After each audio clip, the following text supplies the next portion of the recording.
Spoštovani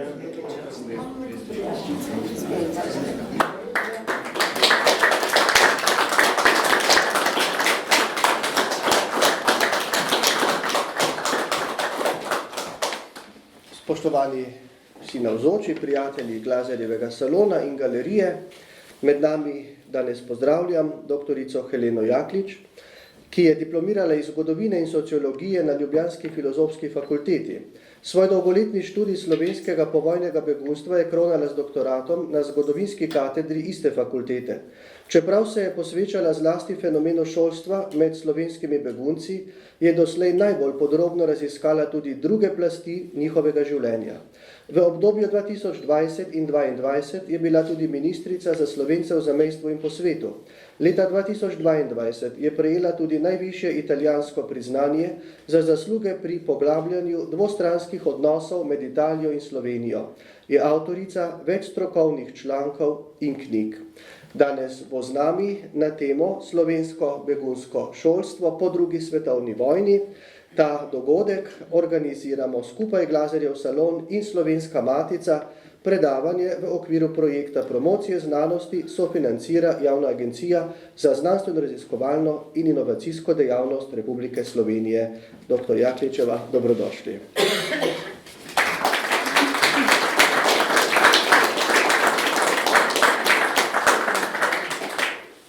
Prisrčen pozdrav tudi v mojem imenu, tako da če tako na glas govorim, bo v redu, me slišite? Ja, v redu. Tako da sem vesela, da vam bom lahko danes približala zgodbo slovenskih beguncev, ki so maja 1945 morali zapustiti Slovenijo v strahu za svoje lastne življenje, življenja svojih najbližjih. Za njimi je bila izkušnja druge svetovne vojne, še bolj kot pa druge svetovne vojne, pa revolucije, ki je predvsem tudi na Ljubljanski pokrajini zahtevala ogromno žrtev prav strani varnostno-obveščevalnih službe in pa tudi partizanov. In v tem strahu se je res množica ljudi odpravila čez mejo, del na Koroško, del, kar pa mi sploh ne vemo, ali pa zelo malo vemo, je pa to, da tudi več tisoč, okoli 5000 civilistov je šlo pa tudi v Italijo, kar je velika številka. Se pravi, takrat, maja 1945, je Slovenijo zapustilo prek 20 000 ljudi. Od tega je seveda okoli 11 000 slovenskih domobrancov, ki so bili potem konec maja 1945 vrnjeni, pomorjeni in ležijo širom naše domovine. Marsikatero grobišče, morišče še niti ne odprto in tudi ne odkrito. Usoda beguncev pa seveda se je pisala naprej. Tisti, ki so odšli na Koroško, okoli 6000 je bilo civilistov, med njimi je bilo skoraj 1000 otrok mlajših od 15 let, tako da si malo predstavljamo, od tega celo nekaj več kot 150 mlajših od 3 let. Že sama pot čez Ljubelj, ti, ki so šli na Koroško, je bila zanje zelo, zelo stresna. Zdaj si predstavljate, vi greste od doma, del družine ostane doma, del družine se odloči na to pot, ali pa gre cela družina, zbereš tisti hip, kar si pač imaš pri roki, prepričan, da odhajaš za 14 dni, mogoče maksimalno 3 tedne. Vsekakor pa nihče, ki si je takrat maja podajal na to begunsko pot, ni mislil, da odhaja pravzaprav zavedno. Ker mnogi med njimi namreč nikoli več niso stopili na slovenska tla, oziroma so stopili šele potem kasneje, mnoga desetletja kasneje. Takrat so vzeli s sabo pač tisto najnujnejše, kar so imeli, oziroma prepričani, da bodo potrebovali, in se odpravili na to pot. Že na tej poti je bilo iz različnih koncev obstreljevanje. Zdaj si predstavljate, vi greste tam, imate majhnega otroka s sabo, enega, dva, še kakšna stara mama, ki je šla z vami, mogoče stari oče. In streljanje, in ne veš, odkot bo priletelo, ali te bodo zajeli, ali se bo kaj zgodilo. Beguncem je posebej ostalo res v pravzaprav traumatičnem spominu prehod skozi Ljubelj, predor Ljubelj. Zdaj, vi ste na štajerskem koncu, verjetno greste manjkrat, si predstavljam, oziroma kdo med vami je že kdaj šel skozi Ljubelj? Roko gor. Ja? Ne bolj malo, vi nikoli še? Ne. Aha, no. Po tej strani bodo. Vse zato, ker vi ste bolj, ampak skratka ta predor, a bi znal oceniti, koliko dolg je? Koliko je dolžina tega predora? Sem brala, sem pozabila. 1200, blizu 1500 metrov je dolg ta predor. Takrat, maja 45, je bil ta predor pravzaprav še ni bil končan. Je bil še v fazi izdelave oziroma izgradnje. In zdaj si vi predstavljate, da greste v 1500 metrov črne teme, ko ni bilo ne asfalta spodaj, ni bilo ne luči v tem predoru, bila je pa množica, ki je hodila tja. Niste vedeli niti, kaj lahko pričakujete, kaj vas bo čakalo na drugi strani. In jaz bom čisto kratek odlomek rada prebrala enega begunca, ki se je potem spominjal tega prehoda, kako je izgledal ta občutek, da malo podoživimo, kako je to bilo. Takole se je spominjal. V predoru ni bilo luči, cesta je bila v slabem stanju. Po nekaj korakih smo se znašli v popolni temi. Tu ali tam je malo pomagal kakšen žigalnik ali baterija. Poskušali smo ostati skupaj, tako da smo se držali tistega, ki je hodil pred nami. Najnevarnejši so bili konji, ki so bili preplašeni in težko obvladljivi. Dvakrat sem že mislil, da nas bodo pohodili ali nas ubili s kopiti. Zdelo se je, da predor nima konca. Tisti moreči pohod se je vlekel in vlekel. Ne spominjam se, kako dolgo je trajalo, da smo prišli skozi. Vsekakor zelo dolgo. Ta mal občutek, in tudi ta predor je spisal tudi zelo tragične zgodbe. Mene je vedno znova pretresljiva zgodba ene mlade mamice, mogoče je kdo med vami že slišal za to zgodbo. Mlade mamice, ki je šla v predor z dojenčkom v naročju, nekaj mesečnim starim dojenčkom, ampak se veste, ne? Kjer so ljudje, kjer je množica, je tudi prerivanje. In skozi tej temi tega predora je ta dojenček mami v trenutku spolzel iz rok in ljudje, ki so šli za njo, sploh niti niso vedeli, da ne hodijo samo po blatu.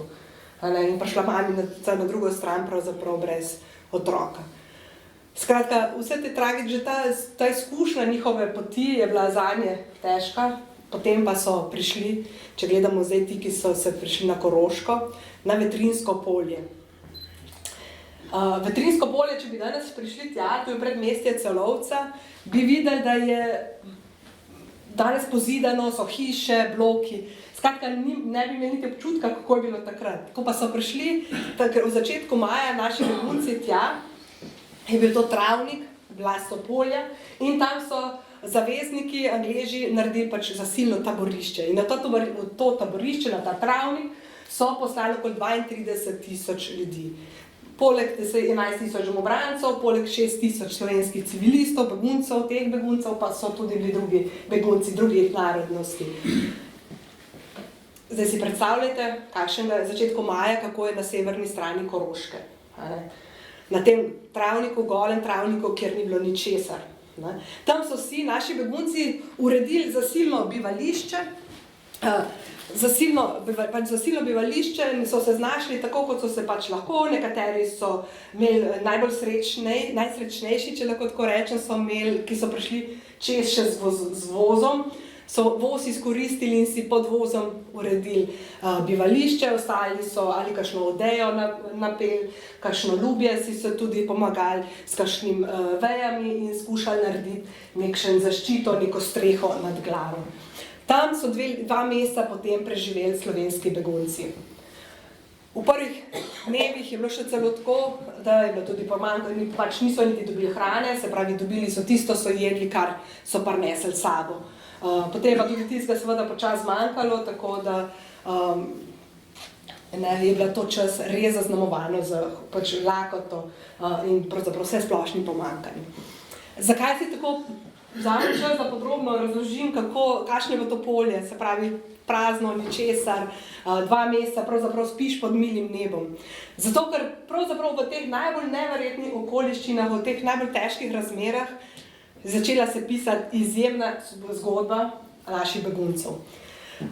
Pravzaprav bi rekli lahko fenomen, ki mu v evropskem prostoru ni tistega časa, begunskega časa, niti ni para. Mogoče vam preberem tle naredil kratek izsek oziroma v enega pogovora v taborišču je za slovenske begunce skrbel tudi potem skozi njihova leta John Korselic. Ne vem, če je kdo že slišal, da je zanj. John Korselic je bil Anglež, kveker, mlad je bil takrat, prišel v taborišče, zadolžen je bil za slovensko skupnost in on je potem ta leta skrbel, poskušal in jih spoznaval. In potem kasneje, leta 2000, že potem kasneje je napisal tudi knjigo spominjanja na tem, kako je doživel to obdobje in praktično vse svoje življenje ni mogel prehvaliti slovenske skupnosti. In v enem intervjuju je tudi dejal takole. Se pravi, prej pa Slovencev ni poznal, tako da bi imel prej kakršenkoli stik z njimi. Celotna morala skupnosti je bila izredna. Normalno bi pričakovali, da bo skupnost ob spoznanju, da je bilo več kot 10.000 v domovino prisilno vrnjenih domobrancev pobitih, padla v stanje kolektivnega šoka. Zanje je s tem postala vrnitev v domovino nemogoča. To pomeni, da biti paraliziran, izgubiti vero v samega sebe ter voljo do dela. Zato me je najbolj presenetila izjemna upornost, da navzklic s tem vztrajajo v svoji delovnosti. Obstajajo številne fotografije taboriščnega življenja, ki jih lahko berete z očmi zgodovinarja. Skrb staršev, kako so oblačili otroke, stopnja skrbnosti in snažnosti je bila fenomenalna. Posebej izstopajoče so bile obleke. V nedelje so se begunci pojavili v nedeljskih oblekah, v bolj slovesnih hlačah, z zloščenimi čevlji. To je bil prekleman čudež, sredi taborišča beden. Kakovost življenja, s kateri so težili, je bila fascinantna. Odpirali so šivalnice, rokodelske delavnice, kaj vse so izdelovali iz kovin in lesa. Skratka, tako njegovo še in še potem opisuje to svojo izkušnjo z njimi. In zdaj, če smo rešili na tem Vetrinskem polju, še enkrat, bili so tukaj 2 meseca, najprej konec maja, sem že rekla, vrnejo nazaj domobrance. Seveda velik šok, praktično v taborišču ni bilo nikogar, ki ne bi takrat izgubil svojega brata, svoje moža, očeta, sine. Celo poznam v Argentini, sem srečala gospo, ki je izgubila 6 bratov takrat v tistem vračanju domobrancev. In med temi, ki so bili v taborišču, je bil tudi duhovnik, salezijanc, Luskar se je pisal, ki je pravzaprav celo življenje govoril o tem, kako se je zgodil en velik moralni čudež med Slovenci takrat na tem Vetrinskem polju. Zakaj? Ker nihče med Slovenci ni takrat ob vsej tisti hudi stiski naredil samomora. Boste rekli, zakaj bi pa nekdo takih naredil samomor? Podobno zgodbo vračanja, kot so jo doživeli Slovenci, so doživeli tudi drugi narodi, druge skupnosti. So tudi druge vrnili. In med drugim, tudi kot so bili na tem bližini Vetrinja, tudi recimo močna kozaška skupnost. Kozake so vrnili nazaj v Sovjetsko zvezo. In mnogi med njimi so, ko so izvedeli, da gredo, da jih vračajo, naredili samomor. In ne samo to, njihove žene, ki so jih spremljale, so skupaj z otroki skočile v daročo reko in tudi naredile samomor. Skratka, to je en tak, kot je rekel gospod Luskar, en res velik moralni čudež. Še večji čudež je pa potem, kaj vse so slovenski begunci delali najprej že na tem Vetrinskem polju. Že takoj praktično v nekaj dneh so vzpostavili slovensko begunsko šolstvo. Zdi se skoraj neverjetno, travnik, blato, pozno pomladanske razmere, izguba domovine, domobrancev, več izguba svojih bližnjih. In njihova prva skrb je bila, so bili mladi, želeli so jim približati oziroma omogočiti, da končajo šolsko leto. Tako da so že na tem travniku ustanovili najprej seveda vrtec, v nekaj dneh tudi ljudsko šolo, danes je pač osnovna šola, bi temu rekli. In pa, kar je še večji fenomen, še nekaj posebnega, slovensko begunsko gimnazijo. O njej bom nekaj besed povedala več potem, ker si res zasluženo posebno pozornost, ker sem že prej rekla, je to ena posebna zgodba tudi v evropskem merilu, ki ni para. No in tu, zakaj je bila lahko ta slovenska begunska gimnazija, je namreč bila izjemno kvalitetna. Kako je bilo to mogoče? maja 1945, ko so Slovenijo zapuščali naši begunci, je med njimi odšlo tudi pravzaprav dobršen del slovenske elite. Tako prosvetne, tako gospodarske, politične, družbene, kulturne elite. In seveda slovensko begunsko gimnazijo, učitelji na tej šoli so bili res lahko najboljši profesori, tako iz srednjih šol, kot tudi univerzitetni profesori. Že na tem Vetrinjskem polju, na tem travniku, so begunci ustanovili potem tudi skrbeti tudi za neformalno izobrazbo. Se pravi, so želeli, da ne bi v prazno posedali ljudje, zato so začeli s pripravami različnih predavanj, delavnic, tečajev. Potem so pa seveda s posebno skrb namenili tudi slovenski besedi. To jim je želeli so slišati, brati slovensko besedo, čeprav je bila domovina na nek način samo čez karavanke, ampak vendarle so čutili, da se jim odmika. In že na tem Vetrinjskem polju, na tem travniku, so začeli izdajati prvi časopis. Rekel se mu je Domovina v taborišču. Domovina v taborišču, tako. Kako je bilo to sploh mogoče, da so začeli izdajati? Je bila to zasluga enega od beguncev. Zakaj? Mogoče vprašanje za vas. Ko bi šli na 14-dnevno pot, se umakniti nekam, morali pač zaradi varnosti umakniti na nekam drugam, kaj bi spakirali, kaj bi vzeli na hrbtnik dali? Kaj bi to spakirali? Danes bi dali računalnik. Ampak če odmislite, da imate tehnologijo, pa telefone, ampak takrat recimo, če se vzpostavite v 45. leto, kaj bi recimo vzeli za tisto nujno pot s seboj?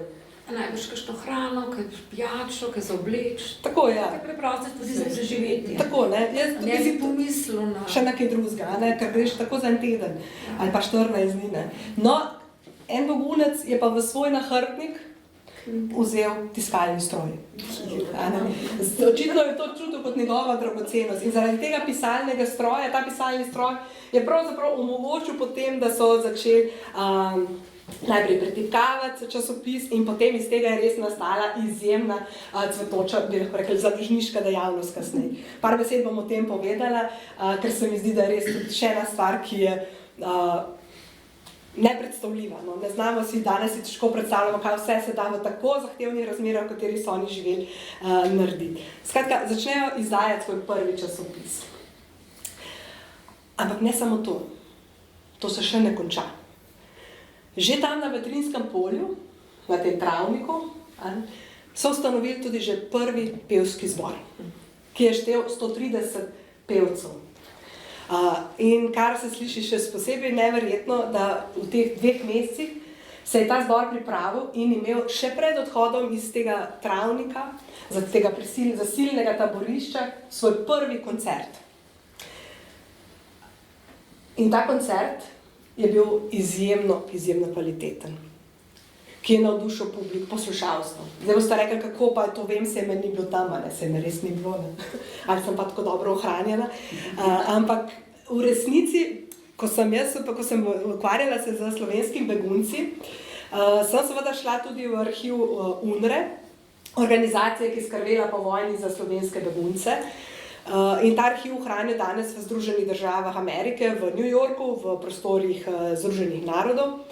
In sem pač tam pregledovala različne gradiva in ne morete verjeti, kako dober občutek je, ko dobite pred sabo poročilo taboriščnega vodstva iz Vetrinja, ki poroča zavezniški upravi o tem koncertu. In noter izraža začudenje, kako je lahko ena skupnost že pripravlja tako kvaliteten pevski zbor. To je bilo nekaj, tako... Meni je bilo pač lepo, ko sem to prebrala, dober občutek je. In teh pohval je bilo potem v tem UNRInem arhivu še in še. In znova so v tem arhivu, v teh poročilih zavezniki poudarjali, da ne morejo verjeti, da je lahko v eni taki majhni skupnosti, v eni taki majhni begunski skupini lahko toliko in toliko iznajdljivosti, talentov, ustvarjalnosti, izjemnosti. In z tega potem res nastane ta opis begunskega življenja naših beguncev, ki bom probala, malo če bom predolga, me zadrži, me kar ustavite, a veste, to je res tako nekaj neverjetnega naša zgodba, da mene malo zanese. Ampak skratka, zdaj smo še vedno na Betrinskem polju, po 2 mesecih, se pravi, imamo pevski zbor, imamo že prvi časopis, imamo šolo, osnovno šolo, oziroma ljudsko šolo in gimnazijo, ki se vzpostavil z imenitnim profesorskim zborom. Po 2 mesecih seveda so zavezniki Angleži so ugotovili, da tu ne more taborišče več biti, ker je to velika nevarnost za kakšno bolezen, razne pač zelo neprimerne bivalne razmere in so se odločili, da to taborišče zasilno razpustijo in begunce razselijo potem po različnih drugih taboriščih po Koroškem. V teh 2 mesecih so Angleži že prepoznali tudi izjemno samodiscipliniranost in samoorganiziranost slovenske skupnosti. V čem se to vidi? V tem, da ko so naše begunce selili v druga taborišča, je bila številka prevelika, da bi jih lahko razdelili vse poslali samo eno samo taborišče, ampak so jih poslali v 4 različna taborišča. In so slovenskemu begunskemu vodstvu samo povedali, glejte, v to taborišče v špitalu v Pegec pri Liencu gre lahko 2600, potem v špitali gre lahko 1600, toliko gre lahko v Judenburg in toliko v Šentvid na Glini. Vi pa se odločite sami, kako in na kakšen način boste ljudi razporedili. In tle se res pokaže spet ena velika modrost slovenskih beguncev, begunskega vodstva. Kaj mislite, po kakšnem ključu so zbirali, kako so razdelili te ljudi? Po abecednem redu, po družinah, kaj bi rekli, kaj je bilo njihovo tisto, kar so rekli, po tem ključu bomo pa mi poslali v različne taborišče. Imam kakšno idejo? No in po pokrajinah. Zelo redo, točno to. Rekli so, ker smo že tako so naši ljudje izgubili svojo domovino, naj ostanejo skupaj vsaj Dolenjci, Gorenjci in Notranjci, da je vsaj ta domačnost jezika, navad, vseeno nekje smo si bližje. In po tem ključu so v resnici poslali ljudi po različnih taboriščih. Dolenjce skup, Notranjce skup, Gorenjce skup, skratka to. Z eno izjemo. In sicer so rekli, če želimo, da bo slovenska begunska gimnazija lahko še naprej nadaljevala, morajo dijaki ostati skupaj in pa profesorski zbor prav tako. In so njih poslali v Pegec pri Liencu.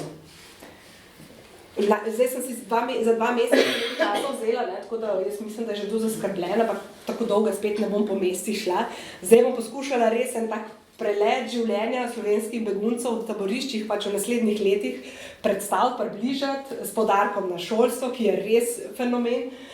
In ko govorim o tem, je seveda imejte pred sabo, da podobno zgodbo, ampak ker je časa vseeno premalo, ampak zelo podobno zgodbo so pisali slovenski begunci tudi v Italiji, ki so bili ravno tako šli 5000, jih je bilo podobno razmerje mladih, je bilo tudi tam.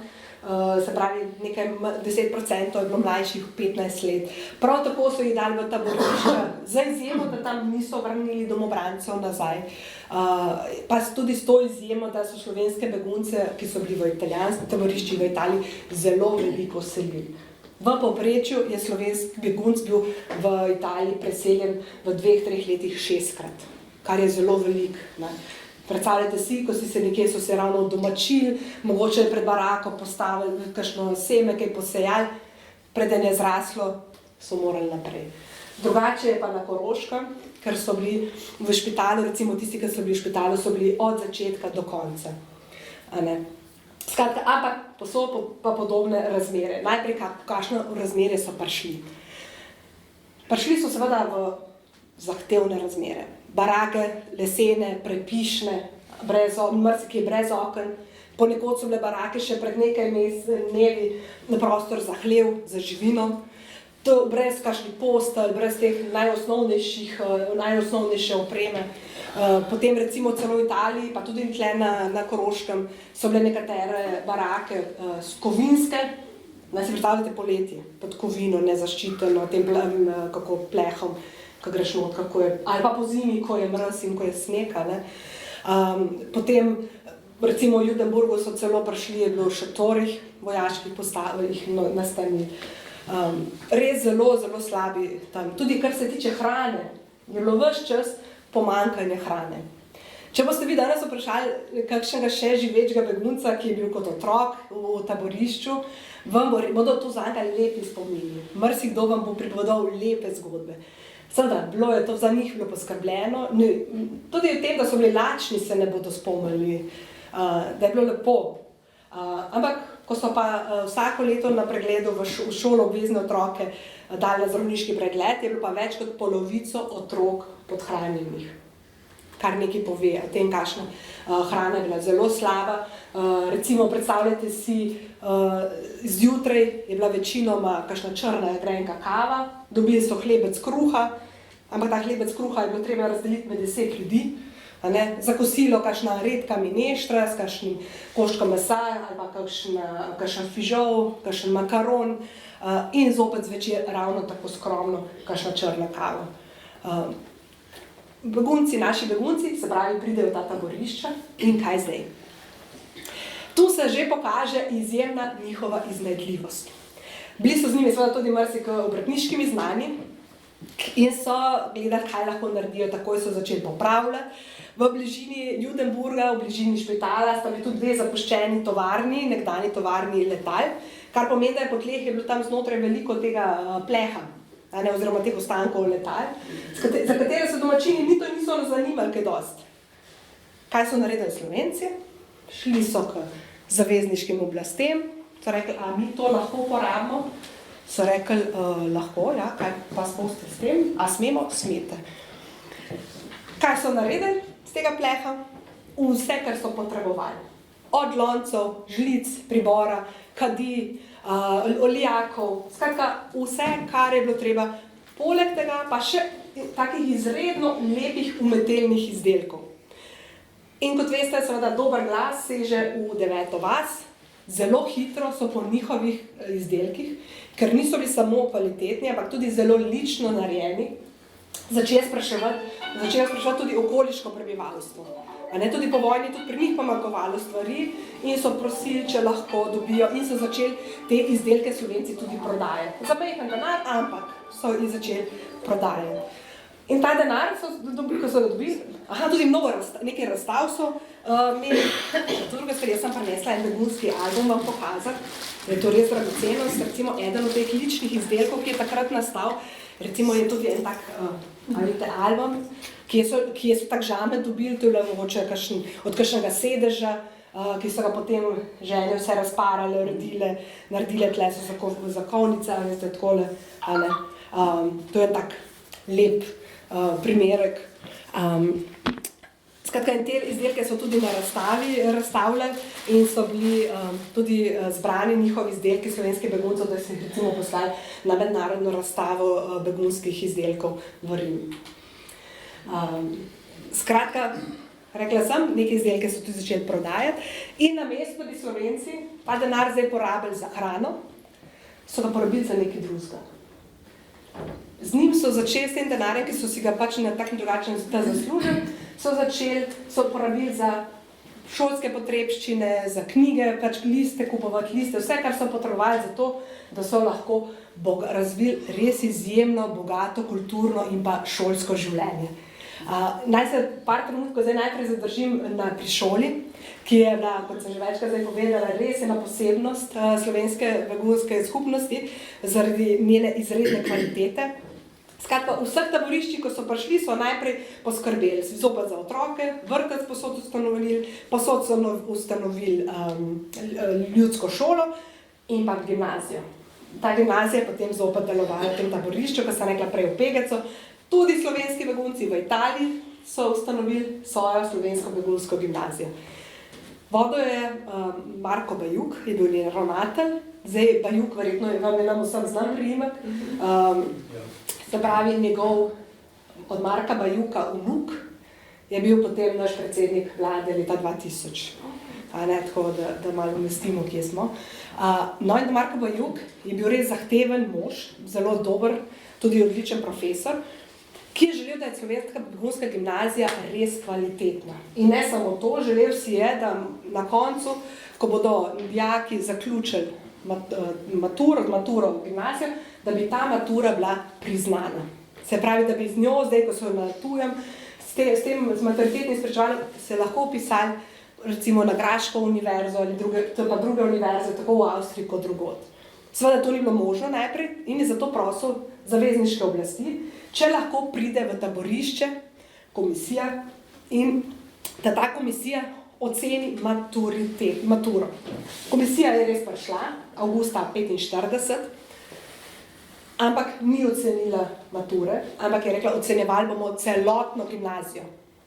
Bila je tam dober teden in na koncu je nastalo poročilo dolgo 7 strani. Če bo kdaj kdo imel čas, pa bo v Ljubljani ne bo vedel, kaj delati, vam svetujem, da greste v arhiv Republike Slovenije, zaprosite za fond Johna Korselisa, ki sem ga prej omenjala, not boste namreč našli to poročilo, eno od kopij teh poročil. To poročilo je res na 7 straneh napisano o tem, pravzaprav slavospev slovenski begunski gimnaziji. 2 stavka vam bom jaz iz tega poročila prebrala, samo to, da boste verjeli mi, da je res napisano kako občudovanje te zavezniške komisije, ki je napisala. Ta šola ohranja kljub velikim težavam najboljše tradicije evropskega izobraževanja in kulture. Je vitalnega pomena, ki na katerih predmetih celo nadkriljuje učence enakih zavodov v Angliji. In njen obstoj se zaradi razmer, v katerih se šola nahaja, lahko poimenujemo tudi herojski in si zasluži vsa možna priznanja in podporo. Zdaj, tu smo še vedno v taborišču, še vedno v zahtevnih razmerah, težkih, slabih pogojih. Bi rekli, verjetno so učitelji, profesori mačkam popuščali, a ne dijakom. Daleč od tega. Bili so strogi in zahtevni. In tako je recimo ena od zgodb, ena od zanimivih zgodb, ki je omenjena s posebnim razlogom, je bila tudi ena zgodba enega dijaka, pisal se je Jerman, ki je bil vprašan, pri enem predmetu je bil vprašan in ni znal. In ko so ga pač profesor ga je okaral seveda, in je rekel, ja, lejte, jaz nimam ne učbenika, nimam se iz česa učiti. In je ta profesor mu rekel, to so samo izgovori, vaša naloga je, da se naučite in znate.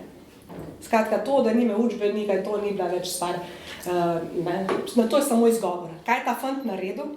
Ta fant, Jerman, je izginil iz taborišča, noben je vedel, kam je šel, in čez 3 oziroma 4 dni je prišel nazaj s polnim nahrbtnikom knjig in učbenikov. Kaj je šel? Šel je peš čez Karavanke in sicer po skrivnih poteh, da ga niso dobile jugoslovanske oziroma slovenske oblasti na svoj dom, vzel, kolikor je lahko knjig naložil v to nahrbtnik in jih nesel zopet po skrivnih poteh nazaj čez Karavanke v taborišče. Ko so zavezniške oblasti oziroma taboriščno vodstvo o tem izvedlo, o tem, kaj se ta fant naredil, so o tem poročali tudi v Anglijo.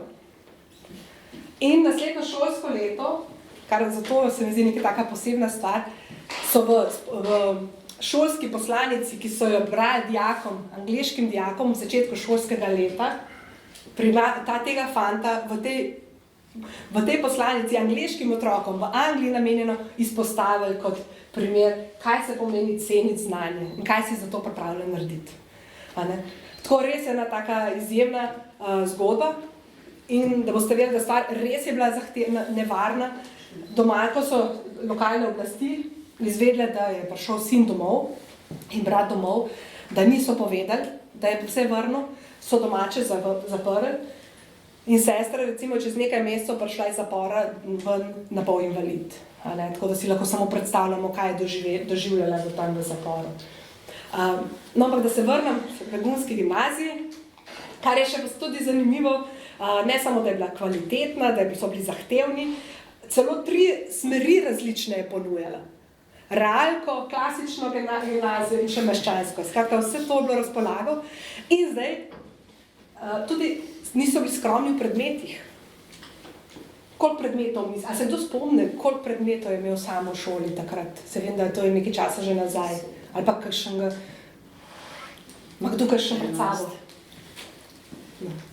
Mislim, da 13. 13. Najbrž nekaj podobnega, ne? Vam bom preštela, katere predmete so imeli slovenski begunci v begunski gimnaziji. Pa si jih štejte. A prav, kdor si želi seveda. Ne so. Slovenščino, angleščino, nemščino, španščino, latinščino, grščina, zgodovina, zemljepis, prirodopis, fizika, kemija, matematika, temelji filozofije, umetnost, risanje, narodna ekonomija z osnovami sociologije, verouk in na koncu, ko si že čez matra. Kaj še rabiš? Še to vadbo. A je to štev? 18 predmetov. Zdaj, da so tem predmetom kasneje dodali še narodopisje, ker so želeli, da dijaki, ki nimajo stika več, da je manj so domovina, da še tam dobijo znanje o kulturi, navadah, šegah. Skratka, še en dodaten predmet. Kar je še posebej znotraj te slovenske begunske gimnazije, pa tudi sicer v šolah, ki v slovenskih begunskih šolah je bil velik poudarek tudi na, ne samo na kvaliteti. Slovenske begunske gimnazije, recimo, a kdo ve, kdo je zasledil, kdo vse je hodil v slovensko begunsko gimnazijo? Tako, kdo kakšen... se pravi, da ravno te dni, ne se da včeraj, predvčerajšnjem, je eden od teh dijakov praznoval 90 let. Rode, kardinal Rode je bil eden od teh dijakov. Potem tudi Kajetan Gantar, akademik, pokojen že. Vladimir Jakosa, mogoče ste slišali, Prešernov nagrajenec, misionar na Japonskem. Kardinal Ambrožič, tudi bil dijak te gimnazije. Kdo med vami pozna Johna Korselica? Ne Johna, to se pričujem, Jose Carrerasa.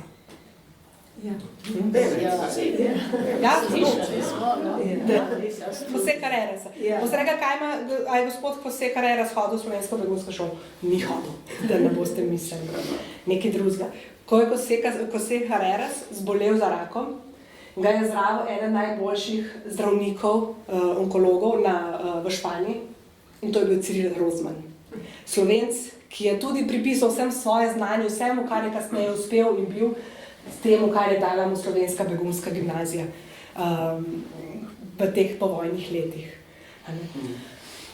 V teh šoli, v slovenski begunski gimnaziji, pa so, tako kot v ljudski šoli, zelo delali tudi v vzgoji za odnos ljubezen do domovine, do tega, do naroda, ta odgovornost. In mogoče sem bila presenečena, navdušena pravzaprav, ko sem videla naslove esejev, ki so jih dijaki v srednji begunski gimnaziji morali pisati pri pouku slovenščine. Samo nekaj naslovov vam preberem za ta občutek. Take naslove bi si jaz recimo želela, če sem posebna zdaj v naših slovenskih gimnazijah danes. In je par naslovov. Narodna pesem, zrcalo narodovega življenja. Poslanstvo slovenskega izobraženca v naši dobi. Naslov, ljubimo svoj materni jezik. Naslednji naslov, biti slovenske krvi, bodi Slovencov ponos. In še en, nazaj v planinski raj, razprava o dolžnostih, ki jih ima izobraženec do svojega naroda. To so bili naslovi, v katerih so mogli dijaki razmišljati. Samo domoljubje. Res ogromno tega in tudi ne samo domoljubje, kar sem zasledila, ko sem prebrala vse tele, odgovornost. Poudarek je bil tudi na odgovornosti do svojega bližnjega, do svojega naroda. In to je recimo ena stvar, ki je bila meni tako zanimiva, ko sem recimo poleg slovenske begunske gimnazije so v taborišču ustanovili, namreč tudi, se veste, ni vsak za gimnazijo, ne želi si vsak na gimnazijo, so za begunce, za dijake ustanovili tudi strokovne šole, srednje strokovne šole, in sicer gospodinjsko, obrtno in pa kmetijsko. In nekaj časa je delovala celo tudi trgovska akademija. In In ko sem brala recimo zapisnike in tehle pa knjige, pa učbenike oziroma stvari, ki so si jih zapisovali v zvezke dijaki, recimo na kmetijski šoli, kaj je bila rdeča nit, ki je recimo mi je bila tudi zelo zanimiva. Popolnoma nasprotje tega, kar mi danes poslušamo, da smo narod hlapcev. Ravno obratno, pri njih so ves čas poudarjali, na svoji zemlji, pač na kmetijski, recimo v srednji šoli, na svoji zemlji ste vi gospodar. Ampak tle ni bila pika. Naprej je šlo pa naprej, vendar ste odgovorni drug za druga in bližnjega, ki je tudi na vaši zemlji. To je bila ta vzgoja te mladih, ki so jo dajali v teh begunskih taborišču v teh povojnih časih. Da ne bom predolga, skratka, šolstvo je res eno izjemno področje. Poleg tega formalne izobrazbe, se pravi gimnazija, srednje strokovne šole, ljudske šole so želeli kar najširše tudi razširiti znanje, kvaliteto, neke nova znanja na tej neformalni ravni. Danes mi mislimo, da smo mi odkrili ljudsko univerzo. Kje pa? Že v taborišču so imeli naši begunci organizirati ljudsko univerzo, ki je bila namenjena vsem. Kdor si je želel pisati, znotraj ljudske univerze so bila različna predavanja, ki so jih potem imeli. Tudi sicer so organizirali ogromno predavanj na različne teme, vsak je našel nekaj zase. Potem številne tečaje, od tečaja recimo za bolniške sestre, do strojopisja, računovodstva. Poskrbeli so celo, ne boste verjeli, v taborišču za šoferski izpit. In so recimo slovenski begunci, ker ničesar niso imeli, rekla sem, kot tisti 40 dni nobenega sabo ničesar, so recimo začeli kasneje, zelo malo, izdajati tudi svojo časopisje in pa svoje knjige, učbenike in med drugim recimo tudi priročnik za šoferje. Danes bo malo prav pride, ker je že tukaj tehnika napredovala, avtomobilska, ampak potem so recimo imeli tudi pritrkovalski tečaj. Vse kako, Pač pritrkovanje je taka slovenska značilnost. In to je še ena od stvari, ki je navduševala pravzaprav taboriščno vodstvo, ko so poslušali, kako je to pritrkovanje potekalo. In tudi zanje so, tega nimam sabo, ampak tudi zanje so izdali učbenik oziroma priročnik. Mogoče se je tudi med vami vprašal, ja pa se najbrž niso v taborišču imeli cerkve pa zvonov. Res jih niso imeli, da bi te zvonovi. Kje so pa vadili? Kako so, ima kakšno idejo, kako so se znašali? Kovinske predmete, kaj bi pa kdo, kaj je bilo? Steklenice. Ja, ne, niso bile steklenice, mogoče tudi kakšen začetnik, ampak... Čavre. Koga? Čavre. Kaj? Čavre. Čavre. To so od metkov. Ja. Tulci. Tulci. Čavre od... Zunice, to, kar se ostane, kar se ostane. Ne. Uporabljali so... Streliš, ne kroglo. Ja, so tako to. Čavra ostane. No, to sem se pa jaz nekaj novega. Nisem. Je lovka sem, ne? Ja. Ternike. Gospod tudi, da ste vedeli. Ne, sam to je. Uporabili so... Ni slovenska beseda, no. Ja, pač se mi, veste kaj, vse mi imamo na Dolenjskem. Pa druge besede, ki bi pa vi jih mogoče ne razumeli. Železniške tračnice so umirali, jih tako narezali, da so v bistvu vsaka imela svoj zven. In to so potem uporabljali in pač ni posneto, tako da jaz ne vem, ampak iz vseh zapisov izhaja, kako zelo so to lepo odmevale te tračnice in odlično nadomestile zvonove.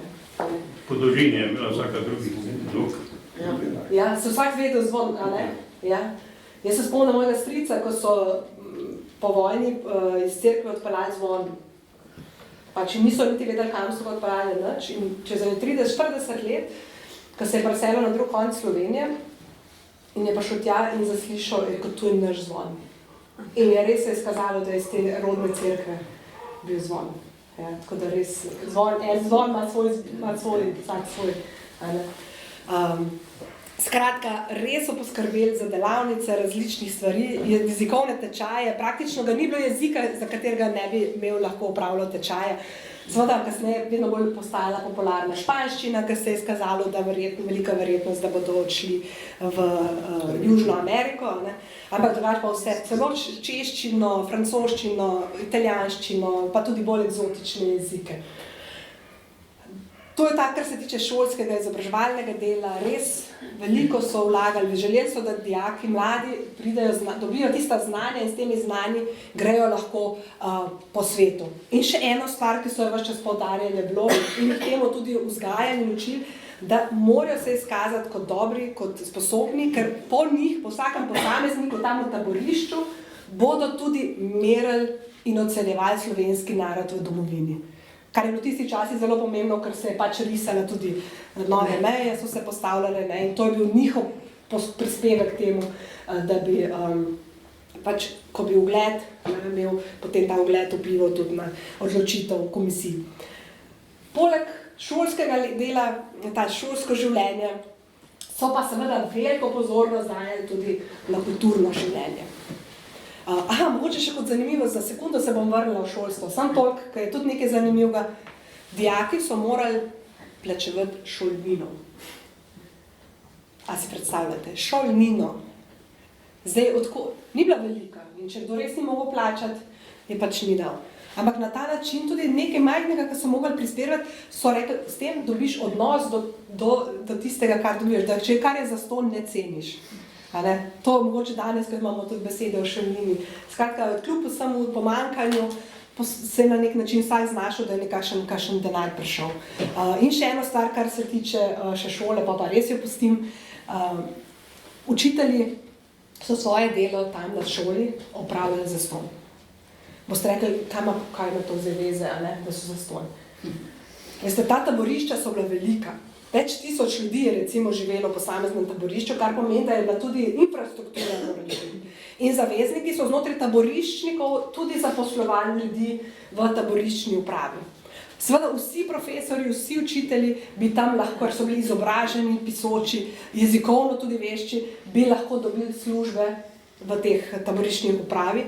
In te službe, ta delovna mesta so bila tudi plačane. Niso bili milijoni, ampak je bilo plačilo. In oni, ti profesori, učitelji, univerzitetni profesori, učitelji, zgodovinarji, potem zdravniki, so se odpovedali temu in delali za zastonj, za skupnost, točno to. To je bila tudi ena taka stvar, ki jo tudi begunci potem dolga leta, desetletja, so res eno hvaležnostjo se spominjali. No, zdaj pa kulturi. Dve področji bom sam na kratko poskušala predstaviti, in sicer področje glasbe, sem rekla že prej, v taborišču v Vetrinjskem polju, pevski zbor, 130 pevcev. In tudi kjerkoli, kamorkoli so slovenski begunci prišli, takoj so ustanovili pevski zbor, ne samo enega, otroci so imeli svojega, mladinci, mladinke, zmešani pevski zbor, moški, ženski, ponekod so celo imeli manjše orkestralne zasedbe, mini orkestri, in potem so tudi imeli koncerte. Ti koncerti so zelo hitro postali res znani zunaj taborišč tudi. In so bili praktično vedno znova in znova razprodani.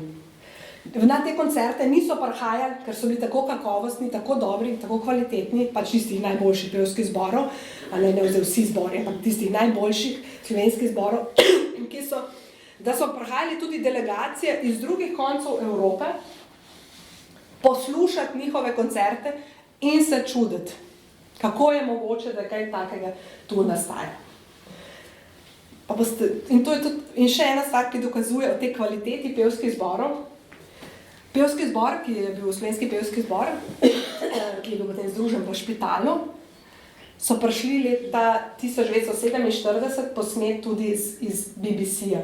BBC, znan angleški radio. No, iz tam so prišli, so posneli slovenski pevski zbor in ga potem predvajali po pesmi, njihovo petje, tako na angleškem radijski postaji, kot tudi čez ocean v ameriškem prostoru. In enako tudi slovenski pevski zbor izjemno dober v Italiji, je bil povabljen celo na gostovanje v Rim, v Vatikan in tudi pel na papeževi audienci. Danes se nam zdi to nekaj nič posebenega, takrat nisi prišel papežu kar tako, kot pridemo danes. Je bilo to res nekaj izjemnega. Skratka, ta pevski zbor in tudi to so pač pobirali malo nekaj stopnine, zato da so potem s to stopnino lahko kupili note, papir, ki je bilo tiskati.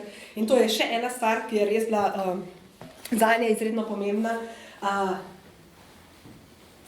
beseda. Pač, kot sem že rekla, v taborišču, v Vetrinskem polju že začnejo tiskati časopis Domovina v taborišču. Potem so pa v vseh taboriščih, ki so prišli res, vsako taborišče Slovenci so začeli takoj, če je bilo le mogoče izdajati različne časopise, za otroke, za mladino, za obrtnike, za kmete. Potem so imeli pa tudi dnevni časopis. In sicer so imeli v Pegecu, izdajali se pravi vsak dan časopis informativni, ki pa je bil podvržen cenzuri. Namreč zavezniške oblasti niso želele, da se o vsem piše v tem časopisu. Niso želeli, da se piše o razmerah v Sloveniji in niso želeli z stvari, ki se povezujejo z pač verskimi vsebinami, v tem smislu, kot je Škof Rožman in podobno. Skratka, je bila podvržena cenzuri. A mislite, da so se Slovenci kar tako dali, pa so rekli prav, pa to je to? Ne. A veste, kaj so naredili? A vam povem, dopoldne so izdajali en časopis, tako je šel čez cenzuro, popoldne so pa na skrivnem tiskali še enega. Pravi, 2 dnevnika sta vsak dan išla in potem ga poslali po taborišče. In mogoče kot zanimivost, in bili so prepričani, da seveda zavezniške taboriščne oblasti o tem nič ne vedo. No, dokler mi, pol kasneje, smo lahko prebrali ta cenzor, ki je to cenzuro opravljal, je eno popoldne tega glavnega urednika tega časopisa informativnega, ki je bil cenzuriran, pa je rekel, prid z mano na sprehod, pa sta šla na sprehod. In potem mu je tako na 4 oči mu je rekel, a veste kaj, jaz vem, da vi popoldne izdajate še en časopis, ampak naj vam bo. Je imel en posluhen občutek za to stisko oziroma potrebo po pisanju. In res v taborišču, potem različnih taboriščih v slovenski skupnosti je nastalo številni časopisi in tudi učbenike so začeli pisati, knjige so začeli pisati in to je bila velika reč. Zakaj je bila to velika reč? Papir je bil zelo drag, takrat ga je bilo zelo težko dobiti. Da ne govorim črnilo, to je bilo res, to si kupoval na črnem trgu za velike denarje. In oni so pač vse to, kar so dobili s stopninami, so potem dali v to. Jaz imam pač le en primer, recimo tole je Lepša bodočnost, to je bil časopis, ki so ga izdajali dijaki, Slovenske begunske gimnazije. Potem recimo takole je bila Slovenska čitanka, so bili delovni listi, ki so jo potem preberali. V Sloveniji, v Italiji recimo je izhajal časopis, dnevnik z imenom, a znajte prebrati? Ja, kaj piše? Zedine za Slovenijo. Ja. Skratka, v časopis, njihov dnevnik v Italiji, naši begunci, so 3 leta praktično od prvega dne do zadnjega dne odhoda na tujo izdajali takole časopis Zedinjena Slovenija. In to je še ena stvar, ko smo se že prej pogovarjali o tem domoljubju, že v taboriščih so razmišljali in predavanja o tem, da bi morala biti Slovenija samostojna država. Ta misel recimo je bila v Sloveniji prepovedana, ne samo prepovedana, če so o tem so te slišali in si na glas razmišljal, si bil zato tudi zaprt. Oni pa imajo predavanja in ne samo to, celo te brošure, pa nimam s sabo, nastane taka posebna brošura, je tudi tiskana Slovenska državna misel, ker tudi razvijajo to idejo, kako mora biti Slovenija samostojna. To je taka velika reč tudi. In še med vsemi temi časopisi bi imela rada še 2, oziroma knjigami in pa učbeniki. Še najprej tolele. V taborišču so slovenski begunci izdali prvi zgodovinski atlas Slovenije. Tega prej nismo imeli. In naslednjega dobimo leta 2004, če se ne motim, ki je izšel, če ne ravno pod okriljem, mislim, da Slovenske matice. In zdaj se predstavljate, koliko je bilo to enega dela, in so to, da so vse narisali, tako, točno to, vse karte, potem pa na ciklostil razmnožili. To je pač res ena taka dragocenost, jo redko nesem, kar se mi zdi. Sigurno vse po spominu, vse niso. Tako pa so počasi kakšne knjige pa dobili, pa to, pa veliko znanja so imeli. In vse to risali, pisali in tako. No, in v Italiji, to je bilo pa meni tudi zanimivo, bo pa za gospe bolj zanimivo, kot za fant, moške, gospode. A veste, na kaj so tudi mislili slovenski begunci? To je meni nekaj neverjetno. Pravim, težki razmerah, lačni, bolj kot siti in vse to. Ženske. Ja, moda, točno tako. Lepo video, kot bi bila danes burda. So začeli izdajati lepo video. In so hoteli, da tudi ta čut za lepo, za estetiko ženske ohranijo in jo tudi razvijajo. In potem imate se pravi, to izvam tle sam kopijo, pač recimo kroje, kako zrišeš in potem, tako. Skratka, časopis, vse to tiska preko 500 različnih naslovov v taborišču izide. Ogromna reč, če potem to preštejemo, koliko to finančno stalo in koliko dela in truda za to je bilo potrebno.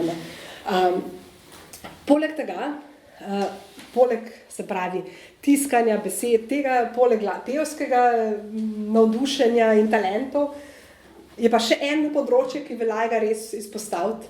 Moram pogledati, da mi da ste pobegnili. Ok, bom hitro. In še eno je pa področje gledališča. Namreč izredno kvalitetne gledališke predstave so pripravljali Slovenci. In to, kar vem pripravljati, to je bilo treba kostume vse sešiti. Tle so se res prišle do izraza šivilje, znanje slovenskih šivil, ki so iz najbolj ostankov blaga, vojaških plaščev, vse to razparali in potem zašile in sešile izjemne kostume. Scenografija, ki jo vidite na fotografijah različnih, ne morete vedeti, zdaj, če bi imeli še razstavo tle slovenskih beguncev, bi videli recimo še te slike. In na eni od teh slik bi videli, če bo kdo koga po predavanju zanimalo, imam knjigo samo, kjer je ta slika recimo gor, ko so naredili krasen, na sliki izgleda krasen viteški oklep. Ampak kako so ga naredili? S čim so ga naredili? Ko ga gledate, si mislite profesionalno je to. Pokrovka konzerv. A veste, tukaj so. Konzerva, ko so odprli in so to pokrov konzerve potem uporabili, lepo izbrusili vse in naredili recimo za oklep. In tudi te gledališke predstave so bile izjemno kvalitetne in od blizu in daleč so jih prihajali gledati in ne samo to, z gledališkimi predstavami so tudi, tako kot s pevskim zborom, gostovali, so jih potem vabili tudi v okoliška mesta, blizu in daleč, da so predstave naredili tudi za druge, ne samo za taboriščnike. Skratka, res izjemna ustvarjalnost na najtežjih pravzaprav trenutkih njihovega življenja, ki so jo pokazali v teh begunskem času. Da je bilo pa vse to mogoče, so pa tudi sami rekli, kaj jih je držalo skupaj, kaj jih je držalo pravzaprav pri življenju in v tej moči? Vera. Tako je, vera. Vera je bila tista, kar so tudi sami rekli, to so bile zanje duhovne vaje. 4-letne duhovne vaje, priprava pravzaprav na njihovo potem pot v nove domovine, kjer so lahko to zgodbo nadaljevala. In res poskuša, kamor so prišli, prva skrb zanje je bila vedno slovenske skupnosti, da so naredili kapelo. Najlepši, kolikor so sami lahko zbirali, so zbrali vedno najlepši prostor. Ne tisti, ki bi bil za njih, ampak za kapelo je bila najlepši prostor. Imeli so procesije, imeli so šmarnične pobožnosti, rožnovenske pobožnosti, res poskušali živeti versko življenje, kot bi bili doma. Zelo zgovoren podatek je recimo, koliko v leta 1947 v špitalu, v taborišču v špitalu, koliko obhajil so razdelili med slovenske begunce. Se pravi, bi si gospod Župnik upal oceniti. V taborišču je bilo takrat okoli 4000 slovenskih beguncev. 4500. Ne bom mogel stisko spravljati.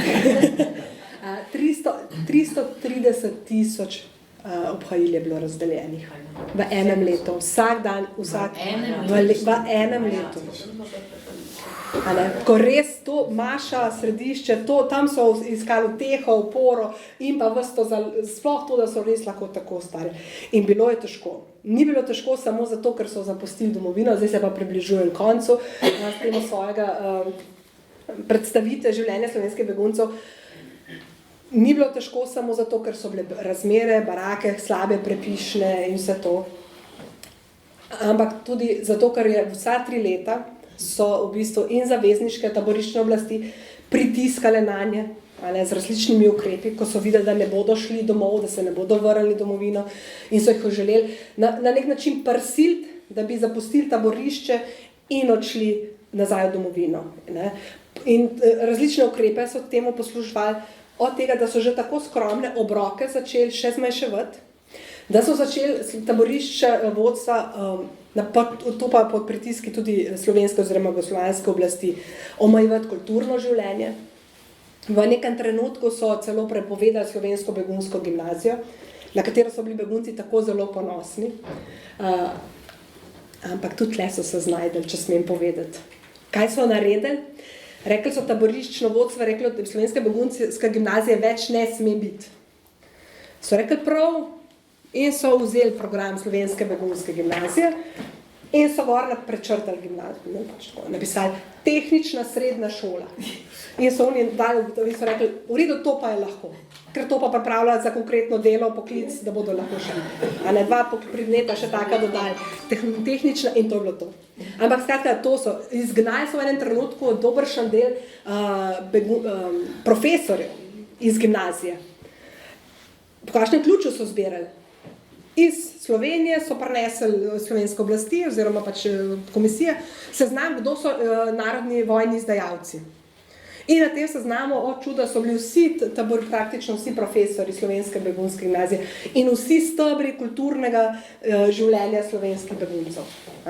In potem so zato rekli, na mesto niso jih vzročili, ampak so rekli, morate iti ven iz taborišča. Potem najhujša stvar, ki so jih doživeli, ki je bila tudi zelo huda, zavezniške oblasti so se novembra 1946, se pravi 1 leto, pa približno pa pol, potem, ko so bili že begunci, odločili, da najlepše, največje slovensko taborišče, kjer je bilo največ Slovencev, kjer je bila tudi slovenska begunska gimnazija, da ga zaprejo. In ta odločitev je prišla takole, čez noč, konec novembra, v hudem mrazu, v hudi zimi, niso jim pustili vzeti ničesar s seboj in so rekli, greste na vlak. In greste v špital. Med Pegacem in špitalom je približno 70 km razdalje. In so jih dali na vlak, ne take udobne vlake, ampak v živilske vagone, se pravi gole stene in to je bilo tudi, in so jih dali tja noter. Seveda je bila velika stiska med begunci, ker niso več vedeli, ali jih bodo res poslali v špital, ali bodo tudi njih vrnili pod pretvezo nazaj v Jugoslavijo. In tle se je že spet izkazal, prej sem omenila že Johna Korselisa. John Korselic je namreč, je rekel, moški mi je rekel, vzemite na skrivnem, naj vam bo sekere. Če boste videli, da vlak ne gre v špital, ampak gre proti Jugoslaviji, da si boste lahko sekiramo utrli pot na svobodo. Vlak seveda ni šel proti Jugoslaviji, šel je pa v špital in je 70 km vozil 2 dni. Ker tudi tu je bila oblika pritiska za to, da so 2 dni psihičnega mraza, psihičnega pritiska doživljali begunci. Vse te taboriščniki. Vse to so bili pač poskusi, da bi prisilili begunce, taboriščnike, da bi šli domov. Ne samo to, v taborišča so redno prihajale komisije iz Jugoslavije, iz Slovenije,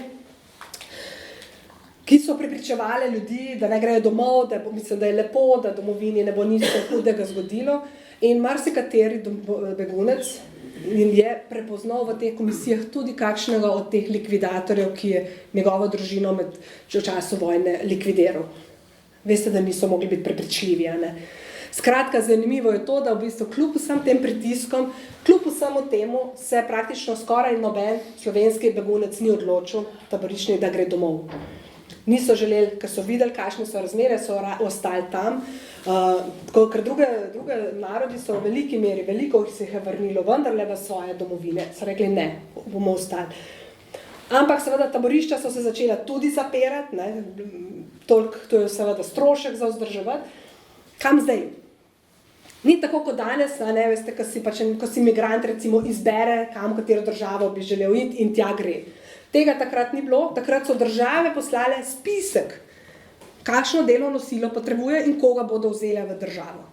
To pomeni, da so prišle in so recimo rekli, 20 šivil potrebujemo, 200 gradbenikov potrebujemo in to so vzeli. In te države ni zanimalo, a ima ta gradbenik, ta šivilja, ta čevljar, tudi kakšno družino mogoče s seboj, želeli so samo zdravo, delovno, mlado silo. Zdaj, slovenska begunska skupnost je bila zelo, rekla sem, veliko je bilo, res je bilo ogromno otrok, bilo je tudi starejših, starih ljudi. Kaj zdaj, No in tu se je spet izkazala ena posebna, bi lahko človek rekel, skoraj ena milost. Namreč pred drugo svetovno vojno je iz Slovenije odšel en duhovnik, Hladnik se je pisal, Ignacij Hladnik, in je šel v Argentino. Za svojim delom tam, z tem vse, kar je delal za skupnost, argentinsko, tam je pridobil zelo velik ugled in s tem, ko je pridobil velik ugled, je dobil tudi pot do takratnega predsednika Argentine, generala Perona. In on je šel takrat k njemu.